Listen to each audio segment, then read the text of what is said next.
Like, where do you even begin? Just paper by paper. She vanished in 1962 with nothing but a paycheck in her purse. Now, 6 decades later, Audrey Backberg has been found alive with a new name, a new life, and absolutely no regrets. But what made a 20-year-old mom abandon her babies forever? Because in her final call with Detective Isaac Hansen, she revealed a stomach-turning truth about the husband she was fleeing. And what she said will make you rethink everything you thought you knew about missing mothers. This is the terrifying story of the 20-year-old who disappeared in 1962 and reappeared now. Imagine waking up to see your mother's face on the news, except she vanished before you could even speak full sentences. And now she's 82 years old, living under a name you've never heard, in a place you'll never find. That's exactly what happened when Audrey Backberg, missing since 1962, was suddenly found alive over 6 decades later. The call came to Detective Isaac Hansen on a quiet morning in Sauk County, Wisconsin. He wasn't some hotshot federal agent or a flashy cold case podcaster. He was just a local sheriff's detective who refused to let Audrey's files stay buried under dust. Her disappearance was the oldest missing persons case in their department. She'd been gone for almost 63 years. People assumed she was dead, buried in a farm field, or lost under a fake name forever. And in a way, they were right, because Audrey was lost under a fake name, just not in the way anyone expected. But before we reveal how he found her, you need to understand just how hopeless this case seemed, and why every clue led to heartbreak and betrayal for decades. At age 20, she was listed as 5'5", brunette, hazel eyes, and a sweet round face sporting a 60s bouffant. The missing person poster showed a young mom who looked fragile but bright-eyed, and a woman who probably blushed when she laughed too hard. But when Isaac Hansen finally saw who she became, she didn't look anything like that poster. Her face had lines of life, her hair was silver, and her eyes were hazel, but holding on to secrets no one will ever fully understand. But before we get into how he tracked her down, you need to understand how hopeless her case seemed. Audrey was last seen picking up her paycheck at the woolen mill in Reedsburg, Wisconsin on July 7, 1962. She walked out of work and vanished off the face of the earth. Her family, a husband and 2 children, quickly reported her missing. For decades, cops dug up fields, interrogated her husband, grilled babysitters, and chased tips about construction workers she supposedly met. They even brought in a cadaver dog named Eagle, but that lead died when her officer was caught doing something nasty. We'll get to that in a minute. Every clue turned into a dead end or a fraud, until Isaac Hansen opened her file again in 2025 and spotted something so simple yet so powerful it blew the case wide open.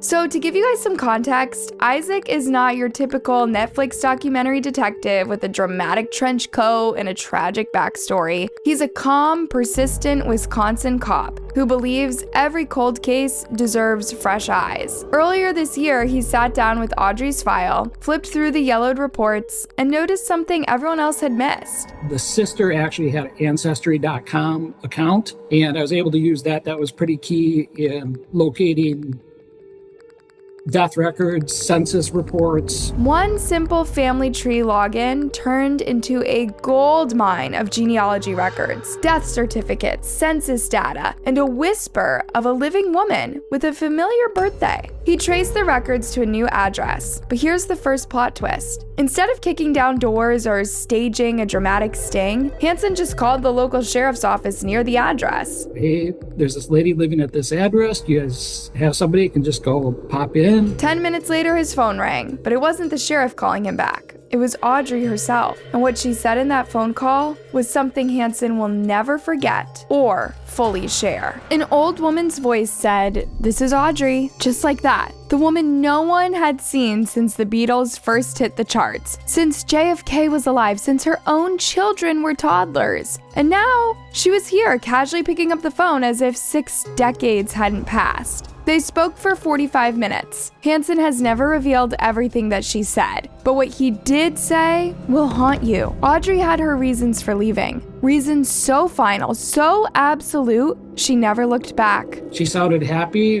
confident in her decision, no regrets. But how desperate does a mother have to be to abandon her babies forever? As shocking as it is to find a missing mother alive after 62 years, the real shock is what made her leave in the first place.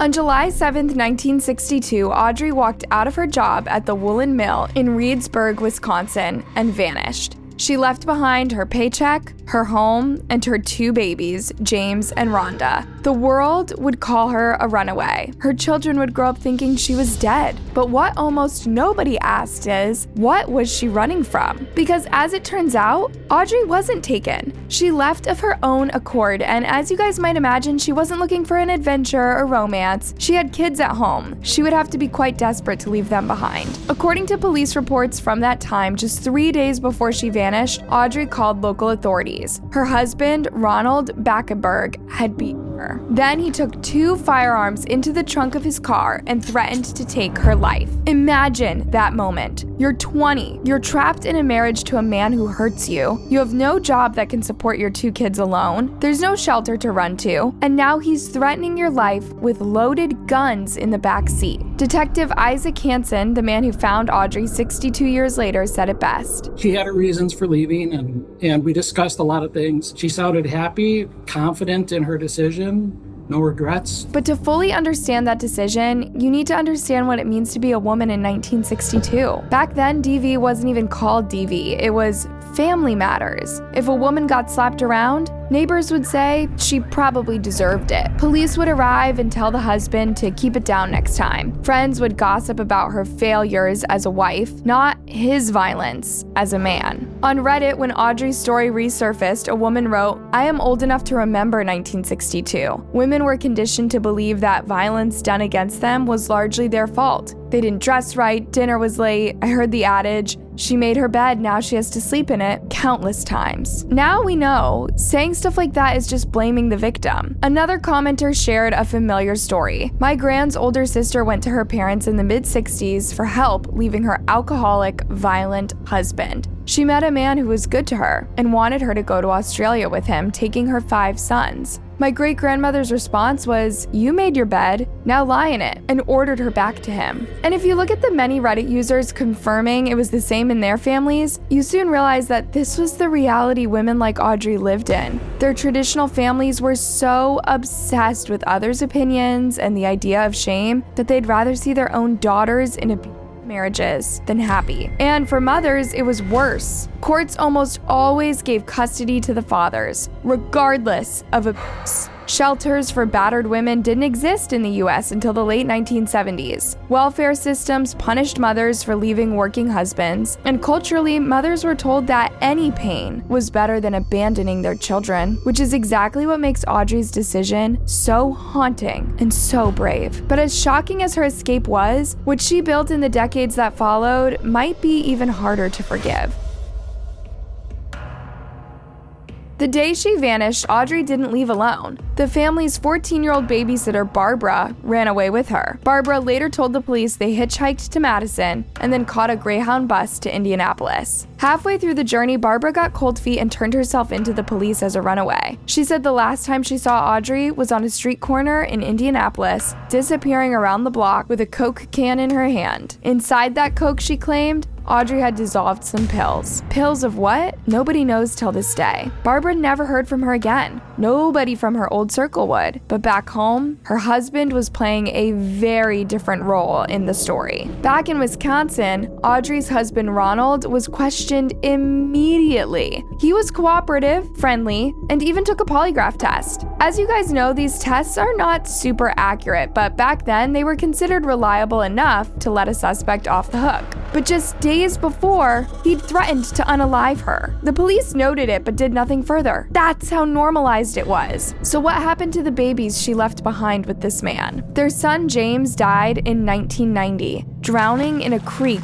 at just 32 years old. Her daughter Rhonda grew up with Ronald and later said she considered his new wife, her stepmother, her real mom. Indeed, Ronald was 23 when he was granted a divorce by the state, and he was able to remarry. Now people are asking, how could Audrey leave her babies behind with someone she knew was a monster? But maybe the real question is, what does this say about her life that leaving them behind felt safer than staying? Another put it perfectly. Most abuse involves explicit criticism of the victim from the abuser. And all abuse is implicit criticism. The victim comes to believe a lot of that criticism is true. Where the abuse reaches a point where the victim facilitates a physical escape, that doesn't mean they automatically achieved psychological escape. In her mind, maybe her kids were better off without her. Maybe she thought Ronald would never hurt them, only her. Maybe she believed she was the problem, and that leaving them with Ronald was safer than dragging them into poverty, homelessness, and danger on the road. But for years, everyone thought something far darker had happened to Audrey. In fact, Audrey's family suspected foul play as soon as she disappeared. Maybe Ronald unalived her and buried her in the backyard. They even brought in cadaver dogs like Eagle to sniff his property, but then the dog's owner was exposed for planting bones in other cases. Yeah, she was getting Officer of the Month badges with this sick little trick. Audrey's family was infuriated when they found out, and when they didn't get another dog assigned to their case. The lead crumbled and the case went cold. Then 6 decades later, one detective spotted something everyone else had missed.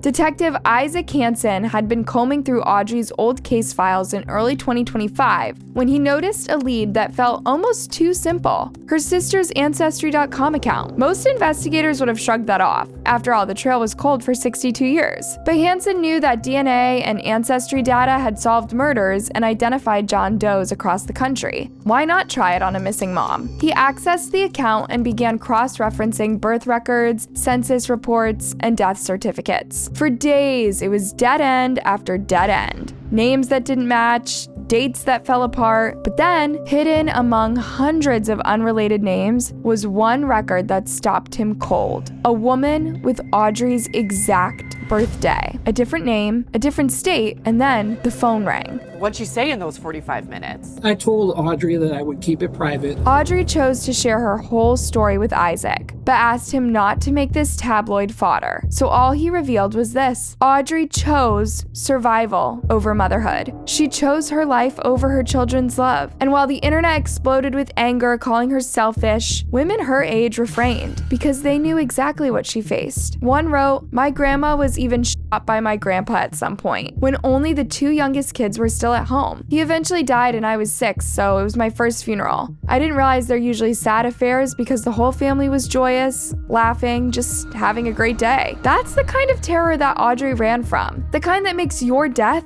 feel like freedom to everyone left behind. And maybe that's why she never went back to Wisconsin. But Detective Hansen hinted their conversation wasn't over, that before this case closed for good, he might reveal even more about the secret life Audrey built over 6 decades. Because what she did in the years that followed might just shock her family and all of us even more. Audrey was 15, yes you guys, 15 when she married Ronald. By 19, she already had 2 toddlers and a husband who treated her like property. So yeah, rebuilding herself about survival, but also about finally becoming the woman she never got to be. Audrey had rebuilt herself from scratch, and you guys know that is not easy to do now or in the 1960s. She got herself a new name, a new ID, and a new family. Publicly, authorities won't disclose where she lives, but what we do know is this: she remarried, she built a family, or at least a partnership far from the shadows of her past. She never, ever returned to Wisconsin, not even for a day. She didn't even try to contact the babies she left behind, because in her mind, she wasn't that person anymore. And the more time that passed, the more her shame grew. What was she even going to say to the children she abandoned? So yeah, Audrey's family had no idea she was alive until June 2025. Her parents died not knowing the truth. Her surviving daughter and sister only found out when Isaac called them. Imagine the heartbreak.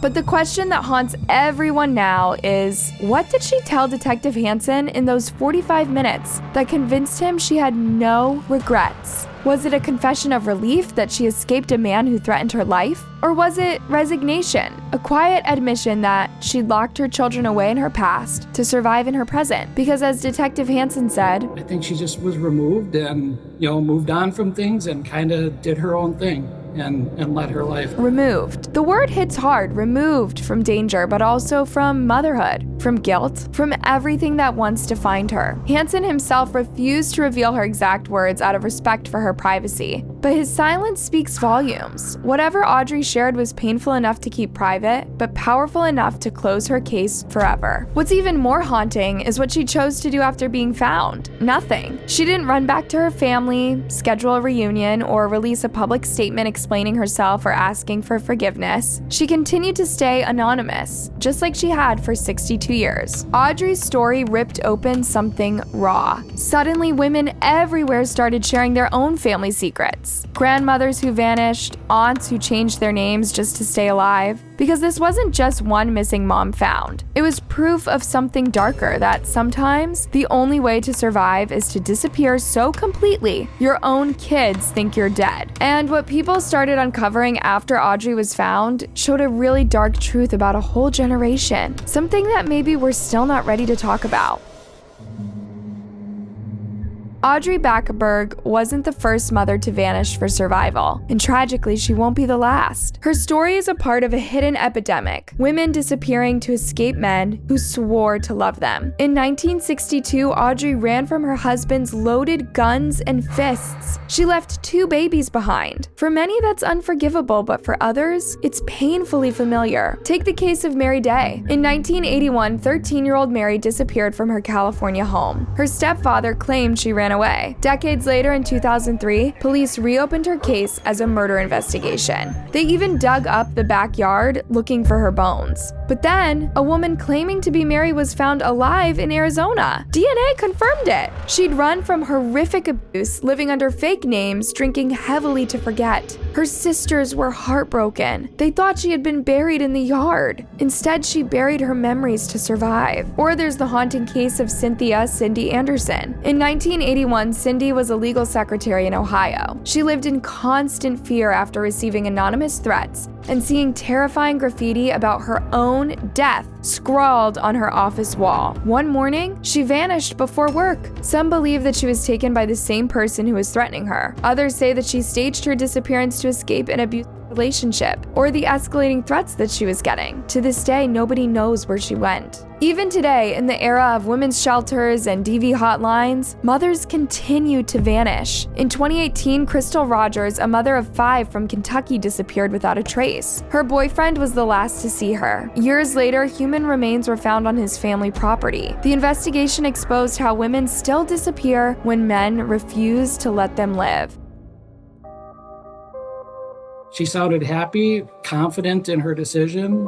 No regrets? That's the question that still haunts people reading about Audrey's story. Can you really have no regrets about leaving 2 toddlers behind with a violent monster? Detective Hansen says it's not up to us to judge that. His only interest now is Audrey's happiness. He said, ultimately, she holds the cards. Whether she reconnects with her family is up to her, but she sounded happy. That's how Audrey ended her story. Not with apologies or tears, but with the quiet, unshakable conviction of a woman who chose to live when everyone expected her to die. And maybe that's the saddest part of all. Because Audrey's story isn't just about a mother who vanished. It's proof that when a world is built to keep women silent, disappearing becomes their loudest scream. And this epidemic didn't end with Audrey's escape. It's still spreading, hidden in homes and courtrooms every single day.